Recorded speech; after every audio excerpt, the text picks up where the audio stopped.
I recently just picked up what might end up being my favorite piece of vinyl in 2024. Let's check out what that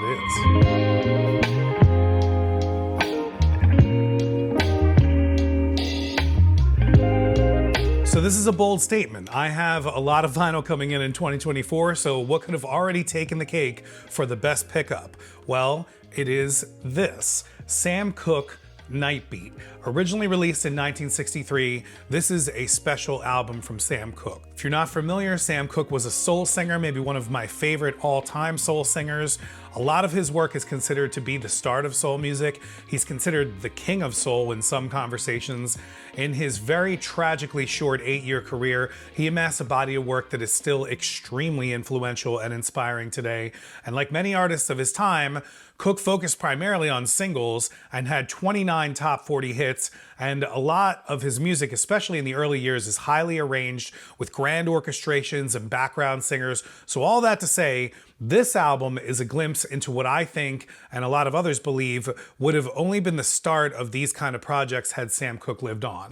I am admittedly more of an album person, and because Sam Cooke comes along so early in the timeline when singles were the thing, I mean, this is like the late 50s we're talking, his complete albums don't get a lot of attention, and I actually don't own any of them. The only Sam Cooke album that I've ever had on vinyl prior to this was this one, Portrait of a Legend, which actually, for being a Target edition, is actually great sounding. It's on blue vinyl, and I found a bunch of these at Target on sale for $5, so I bought them all and handed them out to friends, hooking up some people with soul music. This is a fantastic compilation, and I really like it. It has a lot of his greatest hits on it, obviously, but I wanted to get more into his albums. Also, I've been getting more into audiophile vinyl and getting into more 45 RPM vinyl, so it was just natural that it led me to Acoustic Sounds to go find the Nightbeat. So I looked this up on Acoustic Sounds and saw that they issued this back originally in 2009, and for a while it was actually out of print, but it came back into print in 2020 and finally got a repress and is now available from Acoustic Sounds, and I would highly recommend getting this while you can. Also, full disclaimer here, I want to be clear about this. I paid for this. This was not sent to me for free by any stretch. I've never gotten anything for free from Acoustic Sounds, and I probably never will. I don't think they send free stuff out to people or even like samples or anything. If they do, I'm definitely not on that list. I paid for this with my hard-earned cash. That being said, I also got the Stone Temple Pilots 45 RPM core, so if you're interested in a shootout in that, definitely subscribe to this channel because there will be one of those coming shortly as well. This is pure audiophile quality soul music, which is just amazing. This is mastered by George Marino at Sterling Sound from the original 3-track master tapes, 180 gram 2LP 45 edition, like I mentioned, pressed at Quality Record Pressing. It also lists mastered at RTI as well. All I know is this has got to be the definitive version of this amazing record. This also came with an Acoustic Sounds Fall of 2022 catalog, something very similar to what you would see in a lot of the UHQR stuff that you get from Analog Production. One of the main differences from the 2009 repress to the 2020 repress, which is currently, I guess, this one that they're repressing as well, is the 2009 edition actually has another ad in this white space. So if you're ever out there in the wild looking and you just need to know, I don't think they're going for different prices, and they're the exact same pressing, so I don't think they sound any different either. And like I mentioned, this album is very special for Sam Cooke in that it's one that's focused on the blues, and this is a very intimate session too. This was recorded over 3 days.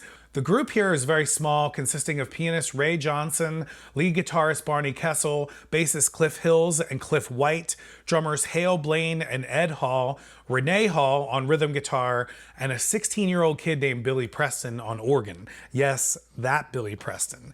Each song is extremely personal, but also very inviting, at least to me anyways. And what I love most about Sam Cooke is the sound of his voice. It cuts right to my heart. It has a raspiness to it, but it's also very unique. As soon as I hear it, I know immediately that it's him. And this album lets his vocal range really shine through, since there's not a lot of orchestration. They weren't trying to go for a crossover pop record here. They wanted to make good music, and it really shows. Nobody Knows the Trouble I've Seen is the first track, and it really sets the stage for this entire record conceptually.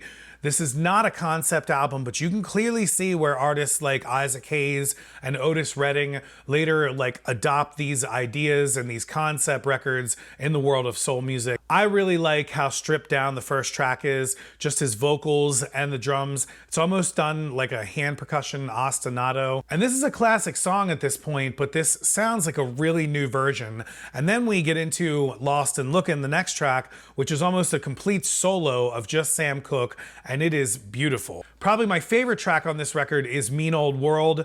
This is a blues track from T-Bone Walker, and Sam Cooke turns it into a soul masterpiece. And even the last track on this is like an homage to his Twist years, but you can tell that they just wanted to have fun and just play some good soul music, and it comes through in this pressing perfectly.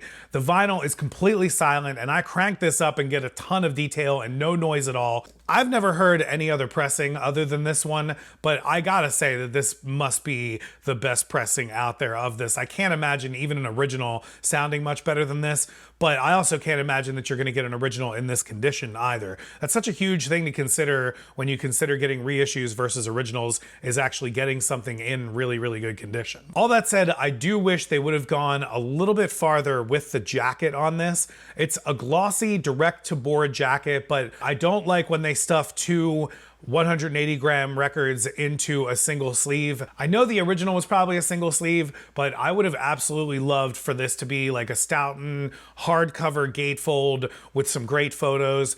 Now, apparently Sam Cooke was very pleased with this record when it came out, and signs pointed to the possibility of doing another record in this style, but that was unfortunately not to be because Sam Cooke was killed on December 11th, 1964 at the Hacienda Motel in Los Angeles. Now, the details of that story are very sketchy at best, and there have been movies made about it as well. I will let you research that on your own and come to your own conclusions, but I think that we lost someone very special that night, and it changed music forever since he was so influential. Of all the people that I would love to see a definitive box set on, I would love to see a Sam Cooke complete works box set with photos and a book. That would just be amazing with like AAA vinyl. I'm not a huge fan of best of records, but I might go out and get the best of Sam Cooke from Acoustic Sounds, since it's also a 45 RPM and I'm sure it sounds amazing.